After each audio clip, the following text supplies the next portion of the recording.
Good morning students. Class second, subject है बच्चों EVS. Okay, chapter है आपका 18 हेवनली बॉडीज। इससे पहले बच्चों आपको वर्ड मीनिंग कराई थी चैप्टर 18 की, हेवनली बॉडीज की। आज आपको रीडिंग बुक कराऊंगी। सभी बच्चे सेकंड क्लास के ईवीएस की बुक ओपन कर लीजिए। पेज नंबर चाहिए 121 पर। ओके, तो देखिए बच्चों, चैप्टर 18 का नाम है, स्पेलिंग देखिए, heavenly, HEAVENLY, heavenly, bodies, BODIES, bodies. तो बच्चों हेवनली मीन्स आकाशीय या फिर खगोलीय पिंड, ठीक है। बॉडीज मीन्स बच्चों आप शरीर समझोगे, लेकिन नहीं, यहाँ पे आपके चैप्टर के अकॉर्डिंग हेवनली बॉडीज का मतलब होता है खगोलीय पिंड या फिर आकाशीय पिंड। स्टार्ट करते हैं। Can you identify these objects in the sky, write their name below them। तो बच्चों देखिए, क्या आप इन वस्तुओं को, ठीक है, ये पिक्चर दी गई है ना, इन वस्तुओं को आकाश में पहचान सकते हैं? Right their name blue them, यदि आप पहचान सकते हैं तो उनके नीचे उनके नाम लिखिए। तो बच्चों ये क्या है? सन।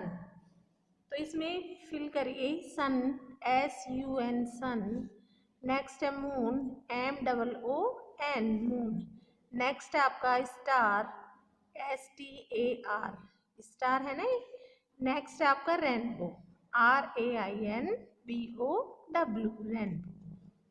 ठीक है, चलिए स्टार्ट करते हैं। हेवनली बॉडीज, हेवनली बॉडीज का मतलब खगोलीय पिंड या फिर आकाशीय पिंड।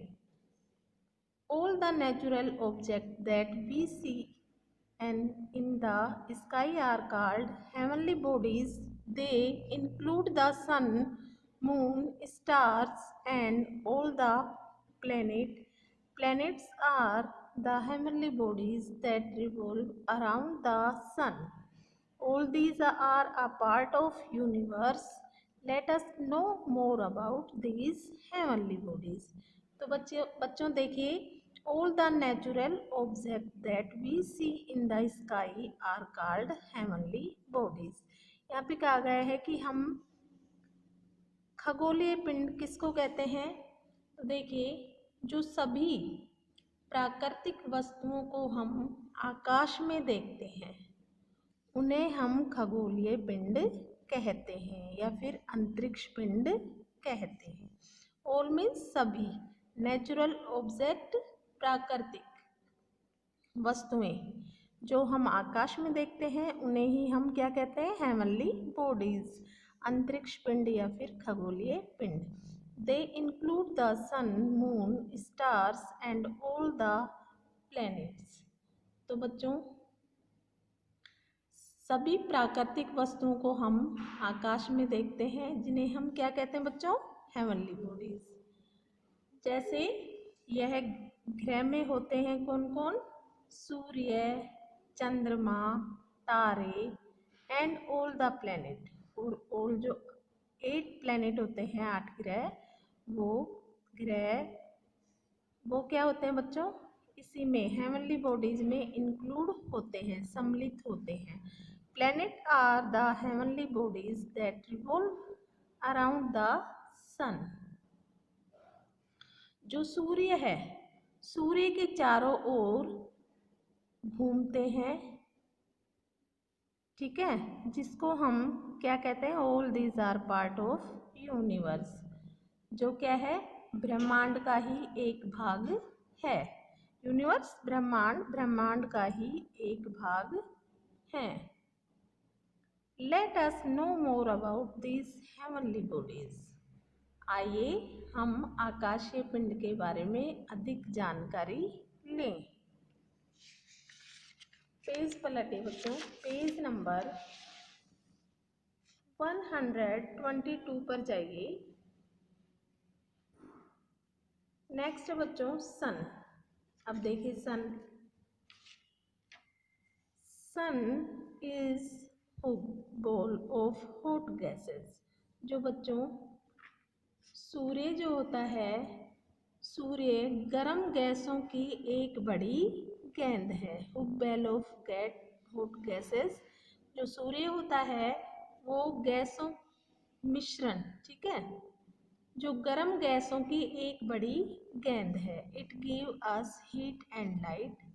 वो हमें क्या देता है? हीट, गर्मी और प्रकाश देता है। Sun heat help plants to grow. और सन की मदद से ही क्या है, जो पौधे होते हैं वो बढ़ते हैं। क्लोथ्स टू ड्राई, कपड़े सूखते हैं। Formation of clouds by evaporation of water. जो सूर्य, जो क्या होता है बच्चों, सूर्य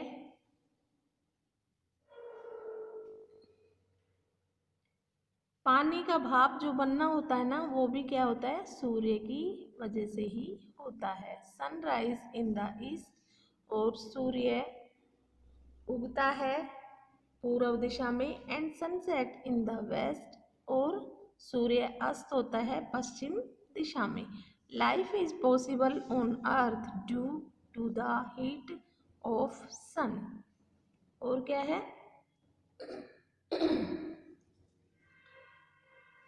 जो जीवन होता है हमारा वो तभी संभव है, पृथ्वी पर तभी संभव है जब सूर्य हमें क्या देता है? Life is possible on earth due to the heat of sun. जो हमारा जीवन तभी संभव है जब पृथ्वी पर हमें सूर्य क्या देता है? गर्मी देता है। Sun is actually a star which is very huge. जो वास्तव में, एक्चुअली मीन्स वास्तव में, जो सूर्य होता है बच्चों वो क्या है? एक बड़ा तारा है। सूर्य एक बड़ा, वास्तव में ही एक बड़ा तारा है। appears bigger than other star because it is the nearest star to the earth। वास्तव में एक तारा है, जो सूर्य है वास्तव में एक तारा है जो अन्य की तुलना में बड़ा दिखता है, जो और तारों के अकॉर्डिंग बड़ा दिखता है। और ये एक बड़ा तारा है। बाकी जो तारे होते हैं वो बच्चों छोटे होते हैं, क्योंकि वो पृथ्वी के नियरेस्ट होते हैं। जो स्टार बाकी के होते हैं छोटे छोटे दिखाई देते हैं, वो पृथ्वी के नियरेस्ट होते हैं, पास में होते हैं। लेकिन जो सूर्य होता है वो पृथ्वी से दूर होता है, इसलिए हमें बड़ा दिखाई देता है। Star because it is the nearest star to the earth. Next देखिए, मून। मून मीन्स चंद्रमा। मून क्या होता है बच्चों? चंद्रमा होता है। तो देखिए, we can see moon in the night sky. जैसा कि हम देखते हैं कि रात में हम आसमान में चांद को देखते हैं। It is earth natural satellite. यह पृथ्वी पर नेचुरल सैटेलाइट होता है, प्राकृतिक उपग्रह, ठीक है। सैटेलाइट प्राकृतिक उपग्रह है। It revolve around the earth, और यह पृथ्वी के चारों ओर घूमता है। It takes 27.3 days to complete one rotation. और बच्चों यह चक्कर पूरा करने के लिए 27.3 दिन में कंप्लीट कर लेता है। ये चक्कर लगाता है कितने दिन में? 27.3 में अपना पूरा चक्कर लगा लेता है। although we see the shining moon। जैसा कि हम देखते हैं कि चंद्रमा जो है बच्चों चमकता है, रात के समय चमकता है ना। It does have its own light. मगर उसका अपना प्रकाश नहीं होता। It reflects the light of the sun, और वो किससे लेता है? सूर्य से रोशनी लेता है। We do not see the same face of the moon every day. हम क्या है बच्चों, हर दिन चंद्रमा का जो फेस होता है, चेहरा होता है, एक जैसा नहीं देखते। It keeps change it's faces, जो फेस इनका होता है वो चेंज होता रहता है, यानी कि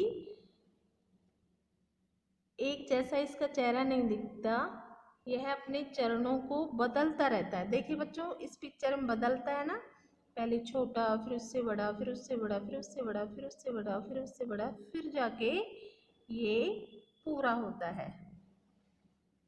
स्टार देखिए,